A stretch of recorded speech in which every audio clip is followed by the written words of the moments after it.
Hello everyone, welcome back to HM chemistry channel. आज की video में हम डिस्कस करने वाले हैं मास्टर केडर या लेक्चरर केडर के एग्जाम के लिए जो ऑर्गेनिक केमिस्ट्री का सिलेबस है उसमें से क्या क्या चीजें इंपॉर्टेंट हैं जो लास्ट प्रीवियस ईयर क्वेश्चंस में रिपीट होती जा रही हैं, राइट। तो this video is very very important for you all जो प्रिपेयर कर रहे हैं आने वाले एग्जाम के लिए। तो बने रहिए मेरे साथ। और अगर आप लोगों ने चैनल को सब्सक्राइब नहीं किया तो इट्स रिक्वेस्ट पहले चैनल को सब्सक्राइब कर लें, बेल आइकन को प्रेस कर लें so that you can get the notification for the upcoming videos, right. तो अब हम स्टार्ट करने वाले हैं वीडियो को। ऑर्गेनिक केमिस्ट्री का जो सिलेबस आप लोगों को दिया गया है लेक्चरर केडर का है चाहे वो हमारे पास मास्टर केडर का है, तो वो सिलेबस सेम है, जिसमें हमारे पास जो फर्स्ट चैप्टर है that is the purification and the characterisation of organic compounds, right. और सेकंड चैप्टर जो दिया गया है that is the basic principles of the organic chemistry. तो मैं वन बाय वन डिस्कस करूंगी कि यहाँ से क्या क्या चीजें इंपॉर्टेंट हैं, ठीक है जी। प्योरिफिकेशन और कैरेक्टराइजेशन में जो आपको क्वेश्चन पूछे जाते हैं, जो प्रीवियस ईयर क्वेश्चन जो पेपर आपके हो चुके हैं 9-10 पेपर्स, उसमें से जो हर बार रिपीटेड पेपर आता है वो किस टॉपिक में से आता है, राइट। तो I am going to tell you, यहाँ से हमारे पास जो पेपर आता है फर्स्ट पार्ट में, जस्ट वेट।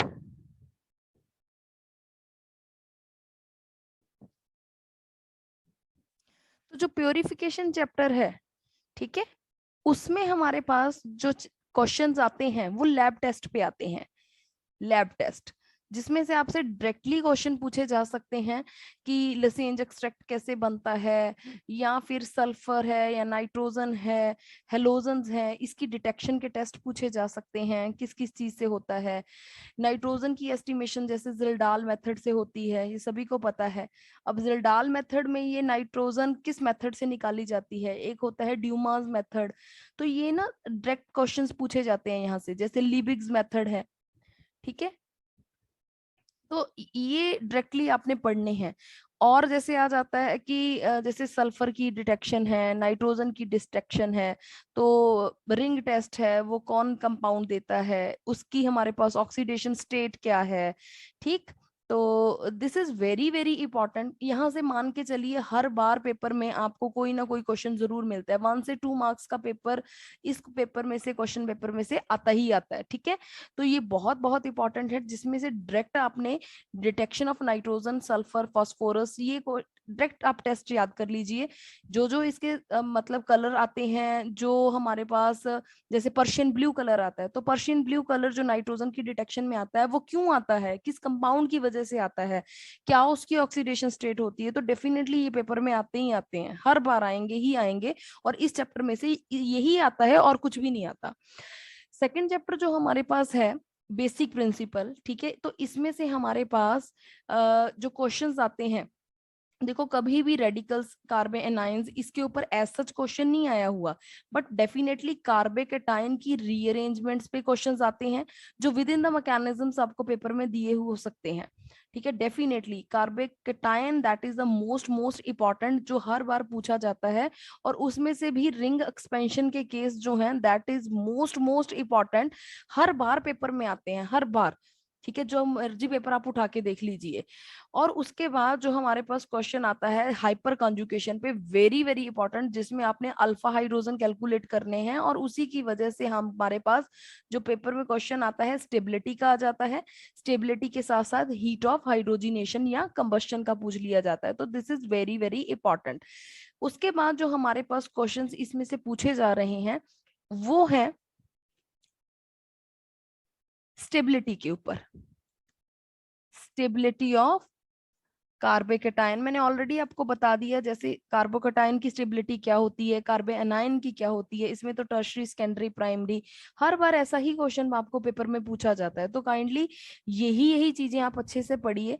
पेपर ना क्लियर होने का रीजन यही होता है क्योंकि आप एनालिसिस अच्छे से नहीं करते कि पेपर में आना क्या है, राइट। तो ये 2 चैप्टर्स में से मैंने ऑलरेडी आपको बता दिया कि पेपर में क्या रिपीट हो रहा है लास्ट ईयर के पेपर्स में से, राइट। तो अब हम पढ़ रहे हैं जो नेक्स्ट चैप्टर है हमारा, ठीक है, वो हमारे पास है हाइड्रोकार्बन्स। तो अगर ऑर्गेनिक केमिस्ट्री किसी को मुश्किल लगती है, अगर आपने अल्केन अल्कीन अल्काइन भी अच्छे से पढ़ लिया तो बहुत सारी पेपर्स में आप क्वेश्चन कर सकते हो। तो अल्केन अल्कीन अल्काइन में से जो सबसे इंपॉर्टेंट चीज है, ठीक है, ध्यान से देखना, मार्कोवनिकव रूल एंड पेरोक्साइड इफेक्ट, इसके ऊपर क्वेश्चन आता है। मोस्ट मोस्ट इंपॉर्टेंट जो हर पेपर में आपको मिलेगा, that is ozonolysis, her bar question paper में दिया जाता है, और पॉलीमराइजेशन, दैट्स इट। ये बहुत बहुत इंपॉर्टेंट, ठीक है, तो ये ध्यान रखने वाली चीज है। और मैं आपको 2-3 रिएक्शंस और बताती हूँ, ठीक है, तो ये चीजें आप याद रखोगे। प्लस ब्रोमीन की एडिशन आ सकती है पोलर सॉल्वेंट्स में, जो हर बार पेपर में आती है। पोलर सॉल्वेंट्स में क्या है, नॉन पोलर सॉल्वेंट्स में क्या है, ठीक है।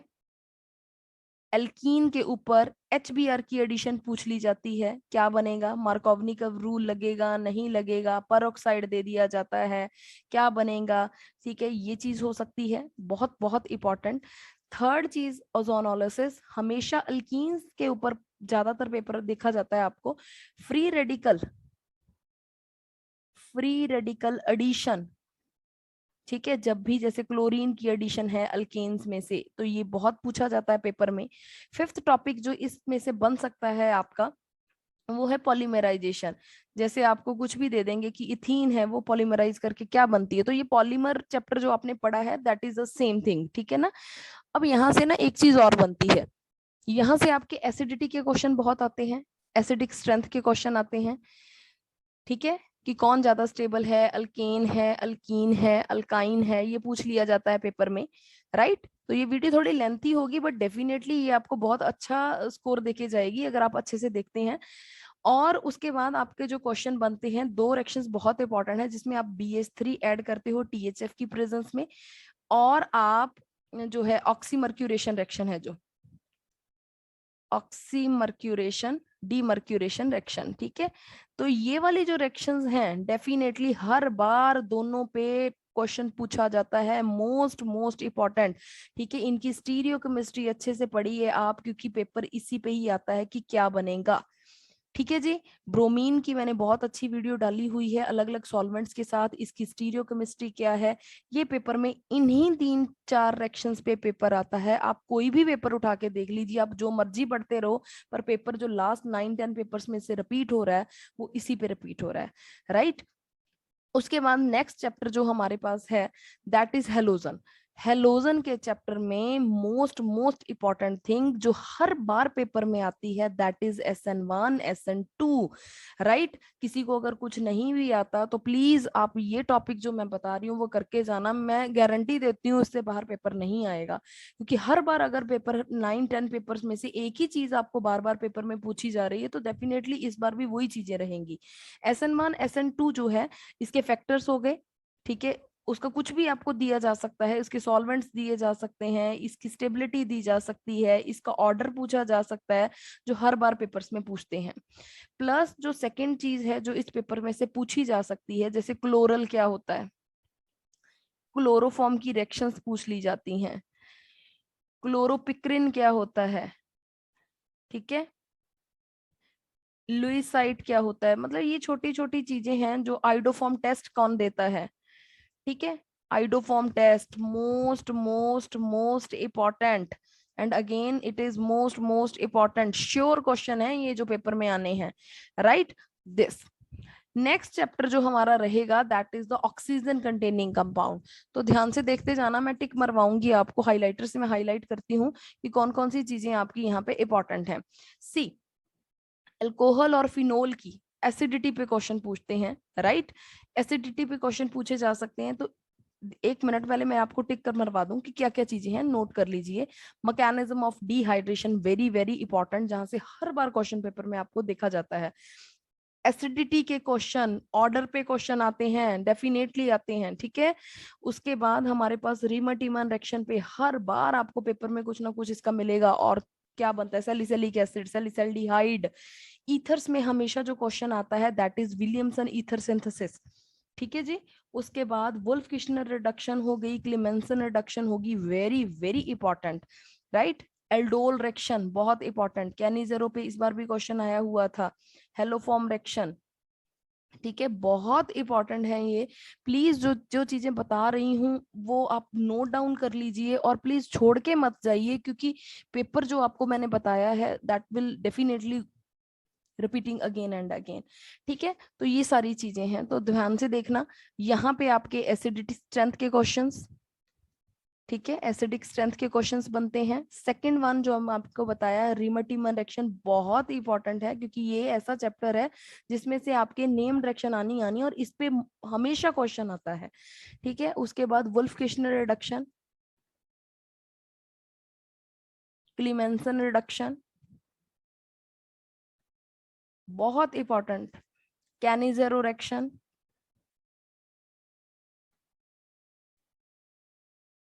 ठीक है जी, ये चीजें हो गई। उसके बाद एसिडिक स्ट्रेंथ के जो ऑर्डर पूछे जा सकते हैं between carboxylic acid and phenol, जिसमें आपको कई बार के ए दे देते हैं, कई बार पी के ए दे देते हैं, कई बार पी के बी दे देते हैं, तो अल्टीमेटली उन्होंने पूछना यही होता है। ठीक है जी, तो these are very very important things, ये आपने अच्छे से पढ़ लेनी है, बिकॉज ये पता ही है कि आनी ही आनी है। मोस्ट इंपॉर्टेंट क्वेश्चन जो पूछे जाते हैं एल्डोल में से, एल्डोल रिएक्शन के, जिसमें से इंट्रामोलिक्यूलर एल्डोल रिएक्शन होती है जिसमें, ठीक है, और पता नहीं चलता बच्चों को कि क्या है intramolecular aldol reaction. Please mention कर लीजिए कॉपी में कि इस पे से क्वेश्चन आता है और इसके एग्जांपल आप ट्राई कर लें, दैट्स इट, राइट। उसके बाद हमारे पास नेक्स्ट चैप्टर है नाइट्रोजन कंटेनिंग कंपाउंड। नाइट्रोजन में 100% जो क्वेश्चन श्योर है, बेसिसिटी के ऑर्डर आपसे पूछे जाते हैं नाइट्रोजन कंटेनिंग कंपाउंड में। रिडक्शन पे question, reduction of nitro compounds, ठीक है, इस बार भी आया हुआ था, ध्यान रखना, बहुत इंपॉर्टेंट है। नाइट्रो कंपाउंड्स की रिडक्शन पे क्वेश्चन आ जाता है। बेसिक स्ट्रेंथ आपसे पूछ ली जाती है अमीन की, बेसिक स्ट्रेंथ के ऑर्डर जो पूछे जाते हैं अमीन्स में से, वेरी वेरी इंपॉर्टेंट। ठीक है जी, उसके बाद इसमें से जितनी भी आपकी नेम डायरेक्शंस बनती हैं, ठीक है, नेम डायरेक्शंस होगी, ठीक है, बहुत बहुत इंपॉर्टेंट है। जैसे इसमें आपको जो है हिंजबर्ग टेस्ट होता है, इसमें लैब टेस्ट आता है एक हिंजबर्ग टेस्ट, ठीक है, 3-4 टेस्ट हैं अमीन्स के, तो ये चीजें छोटी छोटी हैं जो आपने याद करनी है। नेम डायरेक्शन और जो है, ठीक है, सारी नेम डायरेक्शन आप इसमें से नाइट्रोजन कंटेनिंग चैप्टर में से आप पढ़ लीजिएगा। ठीक है, नाउ नेक्स्ट चैप्टर जो पॉलीमर का है, हर बार जो पॉलीमर्स में से बड़े डायरेक्ट क्वेश्चन पूछे जाते हैं, तो I am going to write जो पॉलीमर्स में से क्वेश्चन पूछते हैं दैट इज मोनोमर यूनिट पूछ लेते हैं कि दो मोनोमर यूनिट क्या है, मतलब चार्ट सीधा सीधा याद रखना है कि और बन के वो क्या बना रहा है, कौन सा कंडेंसेशन पॉलीमर है, कौन सा हमारे पास जो है, ठीक है, एडिशन पॉलीमर है, इसके क्वेश्चंस पूछ लिए जाते हैं। और एक न्यूमेरिकल आता है, बहुत बच्चे इसको नहीं करते, न्यूमेरिकल भी करने हैं आपने, सीधे सीधे आंसर तो आप कर ही लो। न्यूमेरिकल हमारे पास जैसे वेट वाले हो जाते हैं, ठीक है, मॉलिक्यूलर वेट वाले क्वेश्चंस हैं, ये मैंने आपको ऑलरेडी बता रखे हैं, ऑलरेडी यूट्यूब पे भी मैंने आपको करवाए हुए हैं, तो एक बार आप इसको चेक कर लेना कि न्यूमेरिकल्स जो हैं, दो हमारे पास फॉर्मूलाज बनते हैं इसमें और उस पे डायरेक्ट क्वेश्चंस आए हुए हैं पेपर में, तो ये सीधा सीधा चैप्टर है, बहुत स्कोरिंग चैप्टर है और हर बार यहाँ से भी 2 to 3 मार्क्स का पेपर आपका पेपर बनता है। बायोमोलिक्यूल्स चैप्टर जो हर बार आपका रिपीट होता है, मैं आपको बता दूं कि कहाँ से क्वेश्चन आता है। देखो यहाँ पे जो क्वेश्चन बनेगा आपका, जस्ट वेट, मेरे को हाईलाइटर लेने दीजिए, यस। तो यहाँ पे ना आपका जो क्वेश्चन आता है बायोमोलिक्यूल चैप्टर में से, यहाँ पे आपका पहला जो क्वेश्चन बन सकता है, जो प्रोटीन के स्ट्रक्चर्स हैं, अल्फा यूनिट, बीटा यूनिट, क्या चीज होती है, कैसे करते हैं इसको, राइट, स्ट्रक्चर्स पे आ सकता है। इनके जो टेस्ट हैं जिस बार जैसे इस बार आए हुए थे, ठीक है, तो जस्ट वेट करिए। इसमें यहाँ पे लिंकेज पे क्वेश्चन आते हैं, अगर आप लास्ट ईयर के सारे पेपर्स उठा के देखोगे कि कौन सा लिंकेज कहाँ से हुआ है, जैसे इस बार क्वेश्चन आया C1C5 डीएनए आरएनए का, ठीक है, तो लिंकेज पे बड़े सारे क्वेश्चंस आते हैं। जैसे मान लो कि माल्टोज है या सुक्रोज है, ठीक है, तो इसमें कौन कौन सी यूनिट्स जुड़ती हैं, इसमें अल्फा अल्फा यूनिट जुड़ती है ग्लूकोज की, अल्फा या बीटा जुड़ती है या बीटा प्लस बीटा जुड़ती है, एनोमर किसको करते हैं, एपीमर्स क्या होते हैं, ठीक है, तो ये बहुत बहुत इंपॉर्टेंट चीजें हैं। एक है हमारे पास डिग्रेडेशन जब करनी है हमने, ठीक है, कार्ब मतलब पॉलीसेक्राइड्स की, तो वो कैसे करेंगे, ठीक है, डिग्रेडेशन, जैसे आपने 5 मेंबर से 6 मेंबर बनाने हैं या 6 से 5 बनाने हैं, तो उनके क्या क्या मेथड्स हैं डिग्रेडेशन के, ये पेपर में आते हैं। तो लिंकेज पे श्योर क्वेश्चन हर बार बोलते हैं, ये सारी चीजें पेपर में आई हुई हैं आपकी। तो अच्छे से इनको पढ़िए, क्योंकि पूरे चैप्टर पे मत्था मारने का कोई फायदा नहीं है। अगर हर बार पेपर आपका 9-10 टाइम्स वही चीजें रिपीट हो रही हैं, तो ये मान के चलिए इस बार भी वही आएंगी। इस चैप्टर में से हर बार जो क्वेश्चन पूछा जाता है आपका ड्रग्स पे, जैसे इस बार एंटीबायोटिक ड्रग्स पे आता है, बहुत बहुत इंपॉर्टेंट है एंटीबायोटिक ड्रग्स, ठीक है। और इसमें से कुछ भी नहीं आया हुआ, यहाँ पे हमारे पास एक डिटर्जेंट्स पे क्वेश्चन आया हुआ है, ठीक है, 2-3 पेपर्स में से। तो कैटायनिक डिटर्जेंट, एनायनिक डिटर्जेंट या क्लींजिंग किसकी अच्छी होगी, तो डिटर्जेंट। ये 2 टॉपिक्स पे अभी तक मैंने इस चैप्टर में से क्वेश्चंस देखे हैं। अब ये चीजें जो हैं, ये आपको सेपरेट करने की जरूरत नहीं है, क्योंकि ये आपको ऑलरेडी, आपने इसका साथ साथ जो पूरी ऑर्गेनिक आप करोगे तो आपको आता है ये साथ में, ठीक है। तो ओवरऑल जो इंपॉर्टेंट चीजें हैं, ऑर्डर आप अच्छे से करिए सारे जितने भी हैं, जैसे इलेक्ट्रोफिलिक एडिशन रिएक्शन के, न्यूक्लियोफिलिक एडिशन रिएक्शंस के, एसिडिक स्ट्रेंथ का ऑर्डर, बेसिक स्ट्रेंथ का ऑर्डर, जिसमें से आपको हर बार कम से कम 4 से 5 मार्क्स का पेपर देखने को मिलेगा, ठीक है। उसके बाद जब एल्कीन की मैंने 2-3 रिएक्शंस बताई हैं, BH3 वाली रिएक्शन बताई है, ऑक्सीमर्क्यूरेशन डीमर्क्यूरेशन रिएक्शन मैंने बताई है, ये पेपर में आती है, ठीक है, ये ध्यान रखना। एक ओजोनोलिसिस रिएक्शन है, हर बार पेपर में आती ही आती है। उसके बाद SN1 SN2 हर बार पेपर में देखने को मिलेगा ही मिलेगा। आइडोफॉर्म रिएक्शन हर बार पेपर में पूछी जाती है, कौन टेस्ट देता है कौन नहीं देता। AgNO3 के क्वेश्चंस बहुत आते हैं, AgNO3 टेस्ट, जितने भी लैब टेस्ट हैं वो अच्छे से करोगे आप, ठीक है, सल्फर का, नाइट्रोजन का, हेलोजन्स का, ठीक है, बाकी सारे मॉलिक्यूल्स का कि क्या क्या होता है। उसके बाद प्रोटीन्स के क्या क्या टेस्ट हैं, ठीक है, कार्बोहाइड्रेट्स के क्या टेस्ट हैं, ये सारे अच्छे से कर लीजिए, क्योंकि यहाँ से भी क्वेश्चन पेपर में आएगा ही आएगा, श्योर है, यहाँ से भी 2 to 3 मार्क्स का पेपर बनता ही बनता है। बाकी जितने भी कार्बोकेटाइन की rearrangement, this is a arrow for rearrangement, जितनी भी रीअरेंजमेंट है, रिंग एक्सपेंशन के केस हैं, वो अच्छे से पढ़िए, क्योंकि पेपर में देखने को मिलेंगे आपको, राइट। इसके साथ ही आपको मैं बताती हूँ, जैसे एल्डोल रिएक्शन है, एल्डोल रिएक्शन पे क्वेश्चन आता ही आता है हर बार, ठीक है। उसके बाद जो कैनिजेरो रिएक्शन है, रीमर-टीमन रिएक्शन है, ठीक है। उसके बाद आपका, ठीक है, तो this one is very very important, aldol reaction, Cannizzaro reaction, this one Wolff Kishner reduction,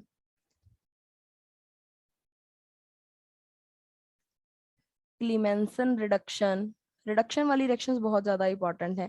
HVZ reaction पे बहुत क्वेश्चन आते हैं, बहुत ज्यादा क्वेश्चंस आ रखे हैं HVZ रिएक्शन पे, ठीक है। उसके बाद जब स्टेबिलिटी ऑफ कार्बोकेटाइन, मैंने ऑलरेडी आपको ये चीज बता दी है, स्टेबिलिटी ऑफ कार्बोकेटाइंस पे बहुत सारे क्वेश्चन आ रखे हैं, फ्री रेडिकल पे भी हो सकता है ये क्वेश्चन आपका।